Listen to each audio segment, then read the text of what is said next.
Bethany from the Kenai Community Library, and today we are going to be learning how to make homemade holiday wreaths.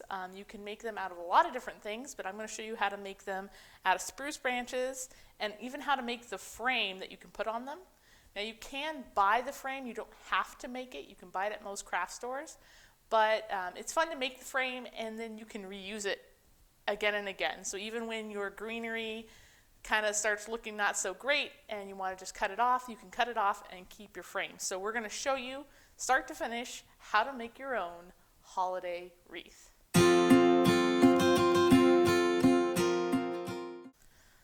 All right, so here's some of the supplies you will need for making your holiday wreath.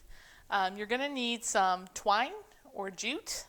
That's just to tie it up with. It usually blends in a little bit better. If you don't want to use that, you can use like a wire, especially floral wire. It's usually green, so it blends in really well. If you want to use some other sort of string, you should just make sure it's tough. So if you pull on it, it shouldn't be able to break it with your hands. You should have to use like scissors or a knife to cut it. And that's just to make sure that it can hold the tension of the wood. You're also going to need some tree branches. As long as they're bendy branches, it should be fine. I'm usually using willow, cottonwood, or birch. Any of those work pretty good. Aspen probably works pretty good as well. But the thing is that you want to make sure when you go out there in the field that you can kind of bend it, and if it bends pretty easily with your hands, then once it's warmed up a little bit, it'll usually bend really well. And then I'm using an evergreen, just spruce branches, but you can use any sort of evergreen you want, or you could use dried grasses, or you could even use fake foliage, leaf garlands or something as your base if you wanted something that lasts a little bit longer.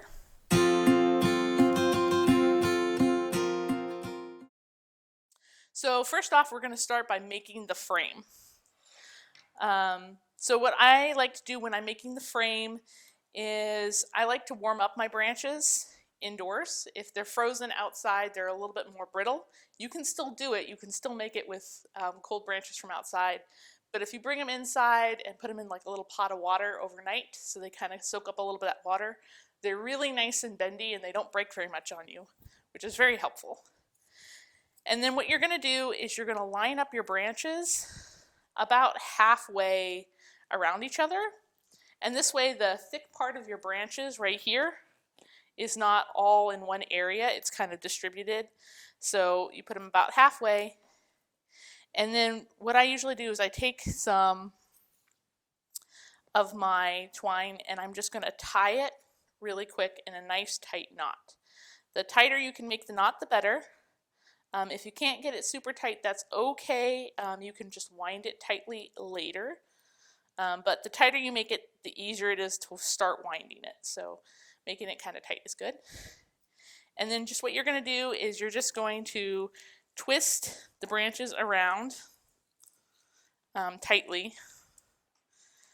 And that's how you're going to bind them together. If it starts to get kind of hard to work with, you can always tie it off. So using a really big long piece is sometimes a little bit hard. So what I might do is I might go ahead and just tie it off so that I know at least this part is as tight as I can get it. And then I can either tie on a new piece or I can just keep wrapping. And at this point, what I'm going to go ahead and do is I'm going to go ahead and kind of start bending it into sort of a circular form.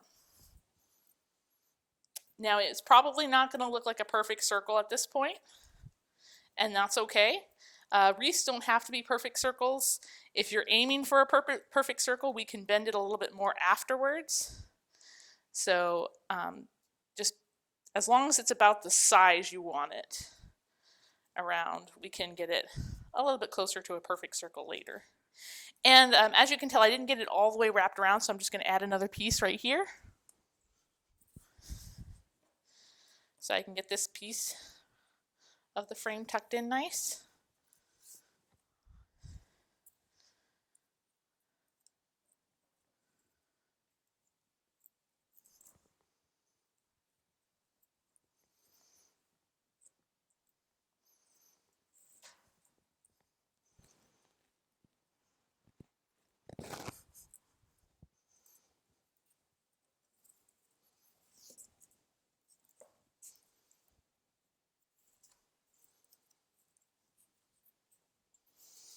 And since you're using green sticks, these things are not dried, they're not set on their shape yet.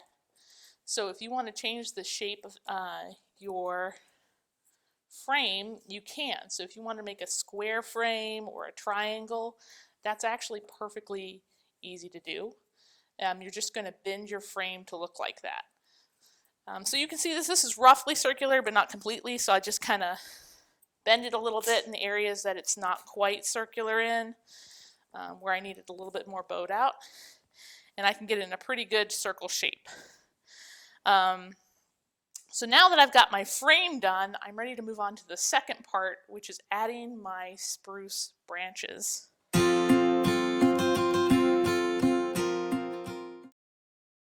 All right, so once you're ready to start adding the spruce branches, we're going to go ahead and there's a couple different things you can do. Some people, they really like the framework.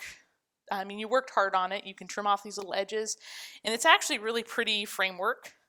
So some people will only do a half wreath, and that usually looks something sort of similar to about like this. And then they'll tie the branches on.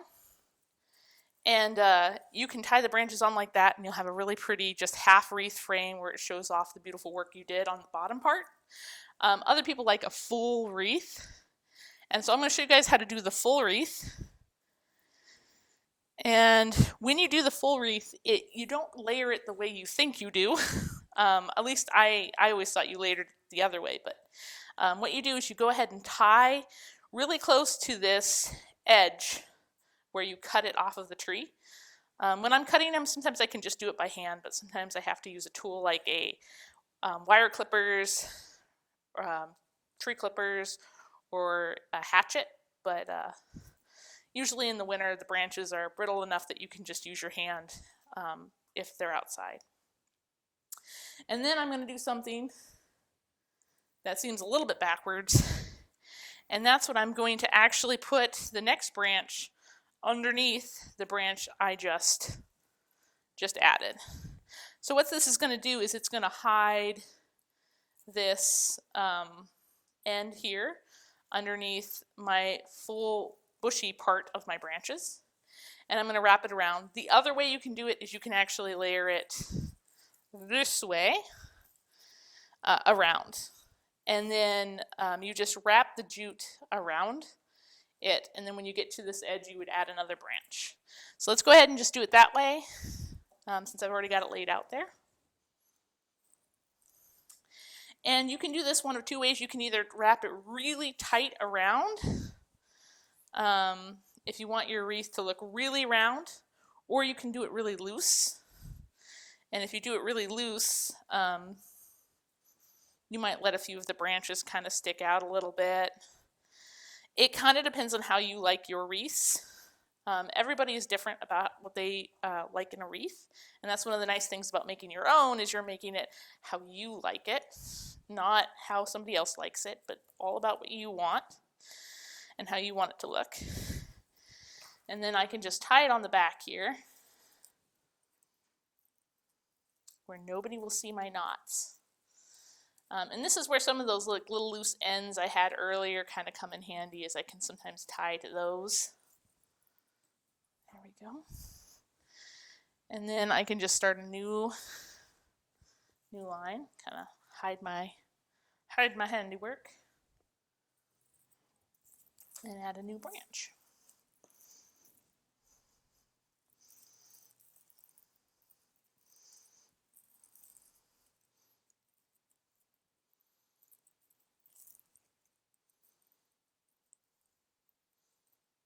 Now, especially the frame, you did want to make sure the frame was really tight, but the rest of it is kind of just up to you how tight you want to make it.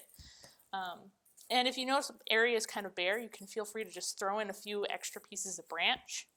They don't have to be really big. They can even be small pieces, just to fill it out a little bit, so you can get that nice full look that you want.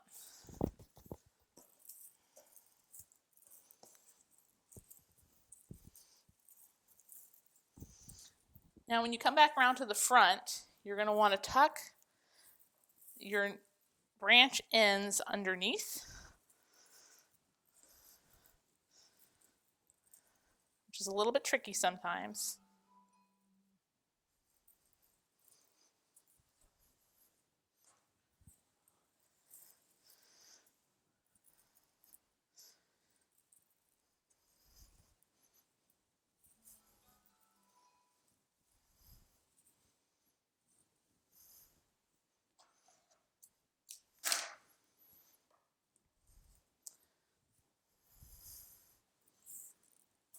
And then once you're all done getting them tucked in, you can go ahead and tie off on the back side of your wreath. Once it's looking how you like it, you can, and like I said again, if it's looking a little bare in an area, you can feel free to add a few more branches in. Just kind of either tuck them in the strings that you already have, or you can tie new strings on there. And this should look pretty nice for several weeks, especially if you keep it outside where it's cooler.